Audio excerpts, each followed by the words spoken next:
Hi, I'm Krista with Playing with a Purpose. Today I'd like to share with you 5 winter storytime ideas that help toddlers and preschoolers with comprehension. The first one is a super cute story. I'm sure you all are familiar with it. It's Sadie and the Snowman. So this is a perfect story that we can talk about weather and how weather changes, especially seasons. So Sadie builds her snowman and she loves her snowman so much. And then as it gets to be springtime, the sun comes out and it starts to melt away her snowman. And she's sad about that because she's not going to see her snowman anymore. But then she has an idea to keep a piece of her snowman in the freezer so that next year when it snows again, she can build him all over again. Anyways, it's a super cute story, but it does actually have both winter pictures in it, and at the very end there's a great picture of her in the summer.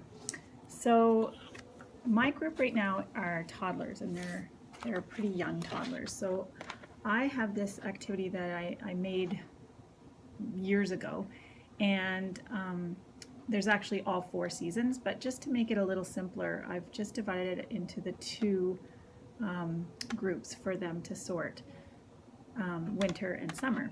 So I added some Velcro dots, and then I just put a little basket with the items for them to sort. So there's bathing suits and shorts and swimming pools and boots and hats and mittens and sunglasses.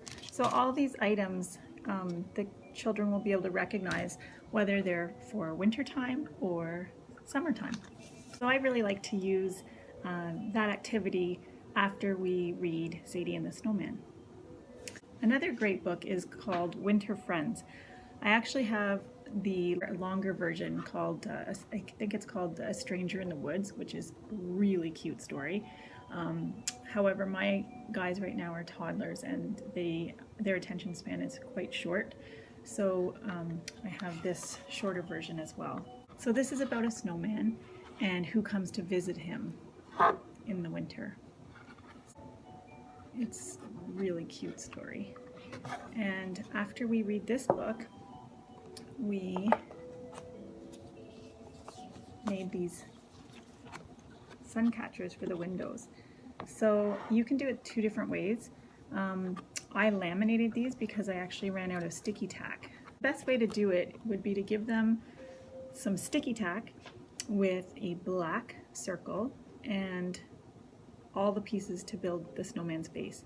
So a carrot nose and some, oh, I have this upside down, the carrot nose and some eyes, and if you want, a mouth, and then some white tissue, and let them just be creative with it.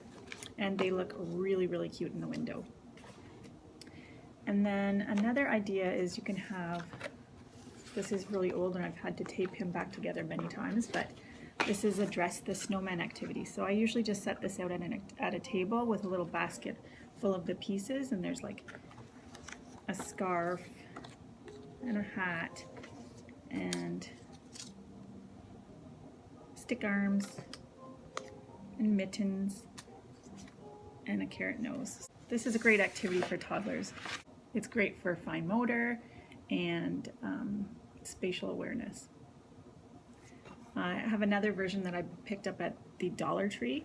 It's a felt one, and the pieces look more like this when it's completed. This one they actually have to build the eyes and the nose, whereas the other one already has the face structure there and you just add the carrot nose. So there's a couple of different variations when you use both. A couple of other cute winter stories. The Little Snowplow. This is a really, really cute story about a little tiny snowplow and how the bigger trucks, the garbage truck and the utility truck, and the dump truck. The big trucks don't think he's going to be able to be very helpful because he's so small, but he ends up being able to save the day at the end. I won't spoil it, but it's a super, super cute story. So after we read this story, I love doing the whole shaving cream idea, where you basically just shake up your shaving cream.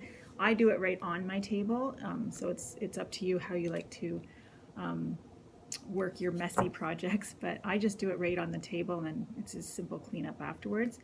But I picked these up at our local fair from the City of Ottawa booth, but they're just little snow plows and they can just drive through the shaving cream and pretend they're snow plows. Similarly, we read Z is for Zamboni. It's an alphabet book, so some of my favorite pages are A is for arena,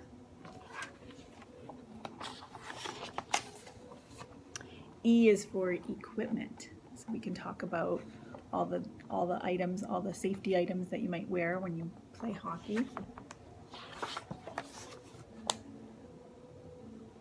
And this one is I is for ice, so you can talk about how you skate on ice. And this is N is for net and numbers. So you can point out the numbers on the hockey jersey. For my toddlers, I just like to say C is for coach and D is for defenseman. I don't get into reading the whole text because I find their attention span doesn't really hold. And again, shaving cream idea, and I happen to have a little Zamboni. So by adding some activities afterwards, it helps cement the new information that they learned in the book. Most of you are familiar with The Three Little Kittens. January is a perfect month to read this cute little story. Here in my Dramatic Play Center, I like to set up some props that are familiar to the children in the story. Also, it's an opportunity to teach color matching, so I make sure that I have blue clips with the blue mittens and red clips with the red mittens and purple clips with the purple mittens. And down here I have just a basin with a little empty Tide container, and of course the Melissa and Doug pie.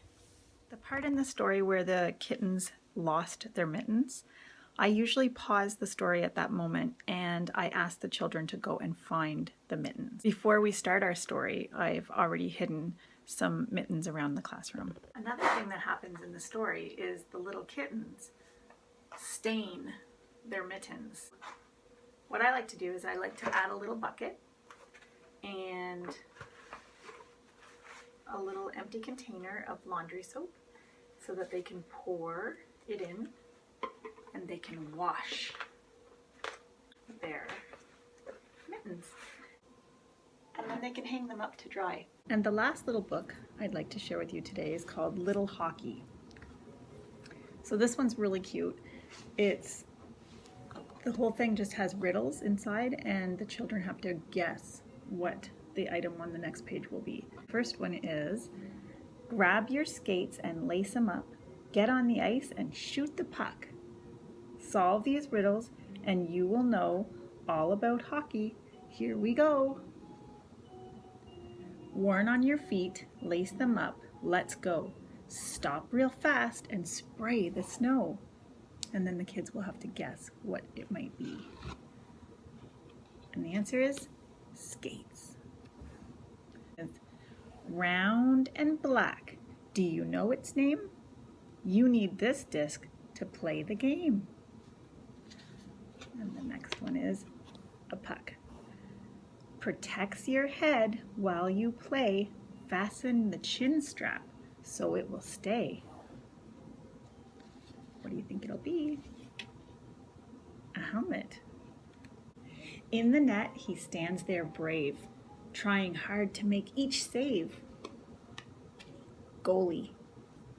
He drops the puck, the whistle blows, in black and white, from head to toes. Referee. The whole team wears one, for every game. On all my teammates, the colors the same. Jersey. To shoot the puck or pass to a friend, hold this in your hands. There's a curve at one end. Stick. Not just me, there's more than one. We play together to have some fun.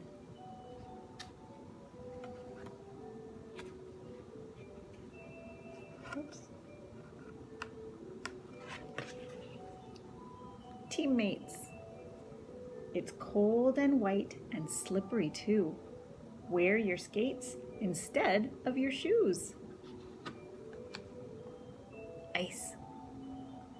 They go on your hands and come in a pair. When you score a goal, put them in the air. Gloves. So what I like to do for an activity after reading this story, in the winter, we sometimes have indoor recess because we can't get outside, it's too cold. So I set up a little hockey activity. This is an activity that I put out, and we put out some cones for the net and some hats for the helmet and some gloves. These actually look so cute on them because they can't put their fingers in the holes very well. It looks super cute because they're kind of hanging off them. Funny. I just pick up some black socks and call them skates. And I get them extra big so that they can fit them right over top of their slippers or indoor shoes or whatever they're wearing. And yeah, just lots of extra hats and toques. And then I just stick them in a basket. And I picked up a ball because I didn't want it to be something that they could hurt themselves with or anything. But then I just finished up a roll of tape. And because the story has a puck, I kind of wanted to get a puck, but all the pucks I looked at the store were kind of hard, and I didn't want it to be something that they could hurt themselves with. So I just took the roll of tape and I painted it black, and now we have a puck, and it's super light and they don't hurt themselves with it. And then we just use these little mini sticks. I also just taped a shower curtain to my floor. You can see that it's kind of got ripped up a little bit. I just kind of put a little bit of tape so they don't peel it. They actually love this activity. Sometimes they want to bring the hockey sticks and other items somewhere else. I prefer this activity to be a little bit more supervised, so I always ask them to keep the items at the rink. This activity gives them a lot of help with gross motor and self-help skills. You can definitely see that the children are all at different levels. Some children are like shooting the puck and scoring, and some of the children just hold the stick with one hand and stab the puck. But this is a perfect opportunity for them to practice all those skills. So I thought I'd just show you how I store the items. So I just store the items for the hockey on this little shelf, and it's right close to our little ice rink. And I found this cute little coloring page online, and I like giving them oil pastels. I just find that the colors turn out a little bit brighter, and it's a little more rewarding for the kids when they color. I find sometimes toddlers get a little frustrated with crayons because their little finger muscles are sometimes tired and they don't press hard enough to make really bright marks. So oil pastels are a perfect way to encourage the children to want to color. So I hope you enjoyed the winter storytime ideas. This is Krista with Playing with a Purpose. See you next time.